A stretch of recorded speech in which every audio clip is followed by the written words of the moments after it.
Good morning. I'm J. Lenora Bressler. We were having some technical issues on the lighting, so if you've already seen this, just bypass it. But for those of you that have not seen today, July 11, 2017 edition, here it is. We are continuing in our look in the Psalms.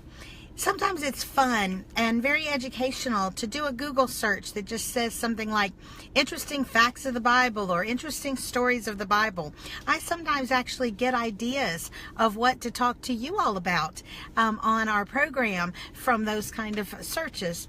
And what I want to tell you about today came from just one of those type of searches. You know, a lot of people might say, oh, that's coincidence. But those of us who are believers think that there's very little in life that's really just by chance or coincidence, but actually is used by God in some way to bring understanding or insight into our lives. And I feel that what I'm about to say, although it may seem, well, a little bit trivial at first, is very interesting and probably carries a much deeper significance. When you think of the middle of the Bible, most people think about Psalms. Whether they've actually taken the time to figure out, is it truly the center of the Bible or not, it just feels like it. As a matter of fact, if you open your Bible, you just let it flop open, it very likely will open to the Psalms because of that. Now, it actually is the center of the Bible, and the chapter that is the center is 118. Psalm 118. Now, some interesting things about that. There are exactly the same number of chapters before that as after that. I believe it's 954. And also they're the exact number of verses prior to Psalm 118 verse 8 as after it. So if you want to know what is the absolute center of the Bible, it's Psalm 118:08. More about that and its significance in a moment. But back to the middle chapter of the Bible, Psalm 118. It's interesting that it is positioned immediately after the shortest of the Psalms, Psalm 117, and immediately before the longest, Psalm 119. I think that's somewhat significant because it shows, I think, the importance of balance. You know, when you think of the Psalms, we have to remember that they were used for public and I suppose sometimes private, but definitely public worship. They were hymns, they were praise songs, they were worship poems. And I think about when you hear someone praying publicly, you know, it's sometimes short is too short and sometimes long is too long. And putting the middle of the whole Bible right in the center of the shortest and the longest of the Psalms may be a gentle instruction from us, from the Lord, to us from the Lord, that we need to be concerned about sometimes the length of our public prayers and public worship, and be sure that it is appropriate to the moment and that we're not being too brief, lest we seem not to take it seriously, and not too long, lest we seem to be dragging it out or milking it or doing it for show and to show how godly and holy we are. So that's sort of interesting to me. But here's something that's very fascinating and what I want you to take away from today. The absolute center of the Bible is Psalm 118 verse 8. And your homework is to look it up and read it in the exact translation that you have. Before I tell you what it is, though, it's fascinating that there are exactly the same number of verses before and after. And listen to these numbers. Remember, this verse is Psalm 118, 118, verse 8.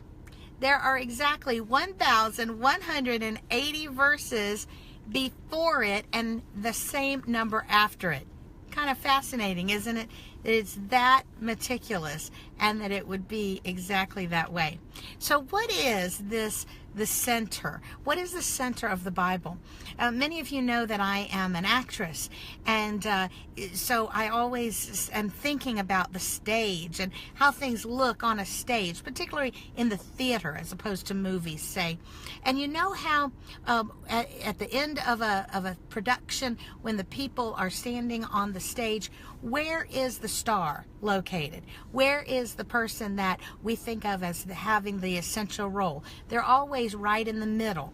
It's almost as if being in the middle is spotlighting you. Even if there are no actual lights around, you are the highlighted one. Well, that's important about the Bible too. So what is this highlighted verse of 118 verse 8?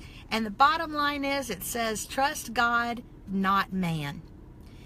A lot of us, if asked what is the essential truth of the Bible, would say Jesus. It's all history, meaning his story. And no, that's not just a tour theme that Michael Jackson took at one point. Remember the His Story tour?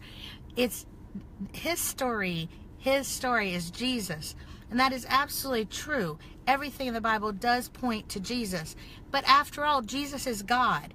And what is the overarching thing about God and about Jesus in particular? That God's ways are not our own. You know, if you were trying to just from scratch make up a way in which people would be saved, people would get right with God, I very much doubt you would come up with a story of Jesus Christ, which is, to be honest, one of the reasons I truly believe it. It does not have the hallmarks of coming out of a human being's brain. And so it's, if you think about it, even the whole story of Jesus, the incarnation, the sacrificial death, the resurrection, is really telling the story of how we should trust God and not man. Not ourselves, not other people, not the way we would do it, but the way God has done it. It makes me think of a song that I often hear at Christmas time in Christmas pageants, usually put into the mouth of Joseph. It's a strange way to save the world. Indeed, the whole story of the gospel is strange in the sense that it's not something that would come naturally from the mind of man, but it did come from the mind and from the heart and from the very flesh of God.